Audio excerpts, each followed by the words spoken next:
Ya, terima kasih Anda masih bersama kami dalam Market Review. Ada beberapa data yang sudah kami siapkan sebelum saya lanjutkan perbincangan bersama Pak Ganjar Pranowo. Ini adalah mengenai 6 daerah terfavorit tujuan investasi selama 5 tahun terakhir yang tercatat sampai dengan triwulan 1 tahun 2020.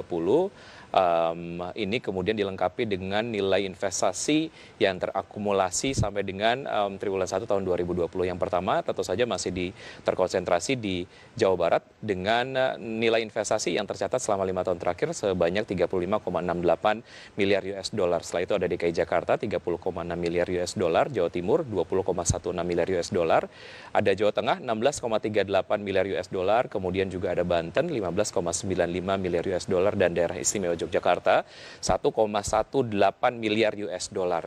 Dan berikutnya adalah mengenai distribusi investasi dari Januari hingga September 2019.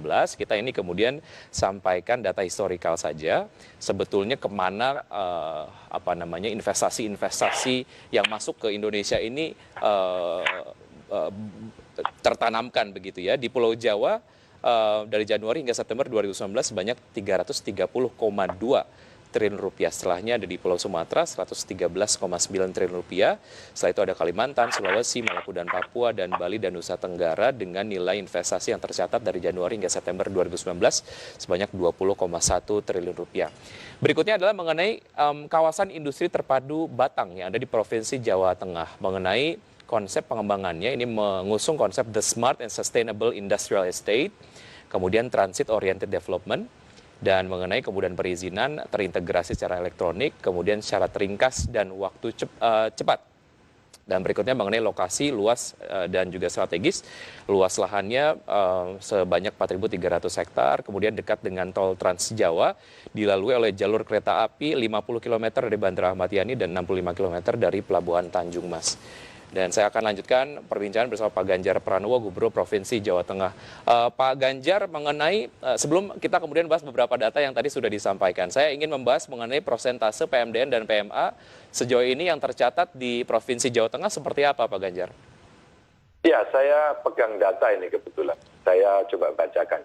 Jadi, kalau kita bicara tahun 2019 yang lalu, itu realisasi investasi Jawa Tengah 59,5 triliun. Ini PMA-nya 40,85 triliun atau 68,65%. Dan PMDN-nya sebesar 18,65 triliun atau 31,35%. Kalau kita bicara kurun waktu semester 1 di tahun 2020, realisasinya sebesar 27,82 triliun. Ini untuk PMA-nya sebesar 9,01 triliun atau 32,38%. Ini yang menarik, Mas.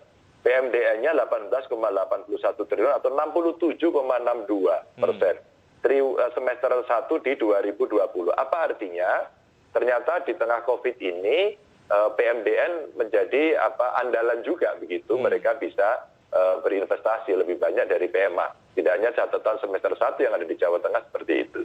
Baik, secara kumulatif juga untuk PMDN di investasi di Indonesia juga menunjukkan peningkatan karena PMA juga banyak kemudian investor-investor yang sejauh ini mengurungkan niatnya untuk berinvestasi di negara lain.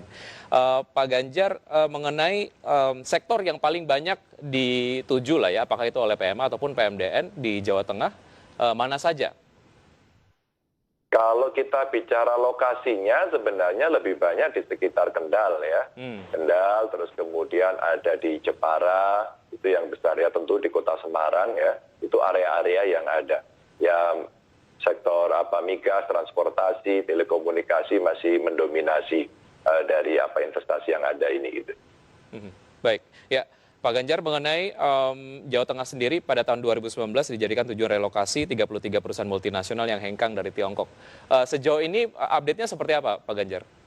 Iya, saya agak luruskan dulu ini. Sebenarnya justru dari 33 itu pernah ada statement Presiden, loh ini kenapa kok nggak jadi masuk semua, ingat kan ya? Waktu itu ramai begitu. Itulah yang kemudian mendorong kita untuk, loh ini mesti kita tangkep, begitu kan? Maka itulah munculnya gagasan, waktu itu saya ditelepon langsung oleh Pak Luhut, bagaimana Mas Ganjar, apakah Jawa Tengah siap? Loh kita sangat siap dari awal. Saya kira kita sudah menyiapkan keseksian Jawa Tengah untuk dipakai sebagai area tujuan investasi. Maka pada saat itu, kalau gitu siapkan kawasan industri. Loh kami sudah punya, di Semarang punya, di Cilacap punya, terus kemudian di Kendal ada, sudah existing, tinggal masuk saja. Terus kemudian kita bicara bagaimana dengan harga tanah, ya. Kalau kita tadi bicara upah buruh yang lebih kompetitif begitu, maka kemudian sudah menjadi catatan mereka. Nah, pada saat itulah kemudian saya bicara dengan para bupati wali kota, yuk kita buat yang baru. Maka saya pilihlah di Brebes. Kenapa Brebes? Karena Brebes posisinya bagus. Dari geografis di utara, terus kemudian tadi itu dukungan atau daya dukung infrastrukturnya relatif bagus begitu. Dan di Brebes ini daerah cukup miskin begitu. Karena cukup miskin harapan saya itu akan menjadi pengungkit. Nah, ternyata prosesnya membutuhkan waktu, izin, masalah legal, masalah land clearing, masalah akuisisi tanahnya dan sebagainya. Akhirnya kemudian muncul yang berikutnya. Yang berikutnya adalah Batang itu. Maka pada saat kemudian ditemukan area Batang milik PT PN, terus kemudian, loh ini punya negara. Maka Pak Erik kemudian menyampaikan, kita bicara dengan Menteri Perindustrian, Perdagangan, dan Menko Perekonomian, maka Pak Ganjar kita dukung saja ini, oke, bupatinya oke, terus langsung kita kejar saja. Harapannya justru inilah yang kita pakai sebagai satu sweetener, ini juga menjadi satu tempat yang memberikan banyak insentif, sehingga akhirnya kita menarik potensi yang mau relokasi yang waktu itu pada nggak masuk itu. Maka kemarin sudah ada beberapa yang komitmen, baik dari Tiongkok, ada dari Taiwan, ada dari Jepang, ada dari Amerika, terus kemudian disitulah percepatan itu dilakukan untuk bisa dipakai. Mudah-mudahan tahun 2021 malah sudah bisa berjalan gitu. Baik, secara prosentase akselerasi penyelesaian dari kawasan industri terpadu Batang di Jawa Tengah sejauh ini seperti apa, Pak Ganjar? Oh ya, hari ini memang agak mundur sedikit, tapi masih masih masuk dalam jadwal. Maka kita butuh percepatan, legal aspeknya, terus kemudian infrastrukturnya, terus kemudian perizinannya. Ini kita minta untuk jalannya secara simultan, termasuk AMDAL. Maka kami sampaikan, Bupati, kami Gubernur, kami akan membereskan masalah administrasi dan legal aspek yang mesti kita bereskan. Tapi Pak Basuki sudah bicara sama saya, untuk kita bicara bagaimana exit tol itu nanti bisa kita bikin, lalu dukungan air. Nah, maka kita mesti menyiapkan air untuk kawasan itu, maka Pak Basuki sudah menyiapkan. Kami juga punya PDAB, perusahaan daerah air minum kita, yang kita siapkan juga untuk memberikan support.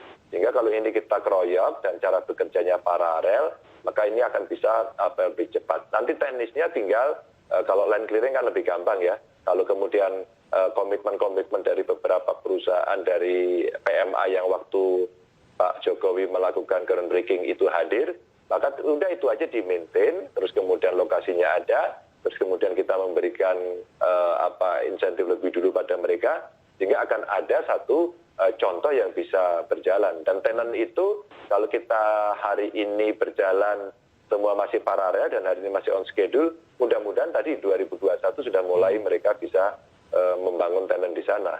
Baik, selain insentif dalam hal proses perizinan yang kemudian dijanjikan akan lebih cepat dan juga upah yang lebih kompetitif lah, sweetener apalagi yang tentu saja membuat kawasan industri terpadu Batang ini menjadi satu lokasi yang sangat-sangat menarik untuk investor, Pak Ganjar? Iya, harga tanahnya murah banget ini. Maka waktu itu kita berdebat ya, kita berdebat panjang karena Presiden juga akhirnya akan memberikan insentif kan, untuk kemudian soal tanahnya itu. Karena ini miliknya pemerintah, maka pola bisnisnya yang sekarang sedang di-create oleh pengelola kawasan industri Jayakusuma itu, mereka ditunjuk oleh BUMN untuk mengelola itu. Maka kemudian cara bisnisnya, awas ya, saya ingetin, jangan jualan tanah. Kalau kita jualan tanah, maka kita akan bersaing dengan tetangga kiri kanan, apakah Jawa Barat, Jawa Timur, terus kemudian kita akan hanya berkutat di situ. Mari kita bicara bagaimana kemudian pertumbuhan yang terjadi di Vietnam. Maka Batang itu bisa kita siapkan untuk head to head dengan kawasan industri yang ada di Vietnam. Sehingga harga tanahnya bisa kita kasih insentif, sangat murah, terus kemudian orang mau masuk di sini, menyerap banyak tenaga kerja, infrastruktur dan jalan tol gampang, perizinan kita mudahkan, banyak kemudian yang saya katakan insentif atau sweetener diberikan kepada mereka sehingga mereka akan mau masuk ke sini. Baik, ya seperti apa pandemi COVID-19 memberikan pengaruh terhadap iklim investasi dan juga geliat ekonomi di Provinsi Jawa Tengah. Usaha jeda berikut ini kita akan bahas Pak Ganjar dan pemirsa tetap di Market Review. Usaha jeda kami akan segera kembali.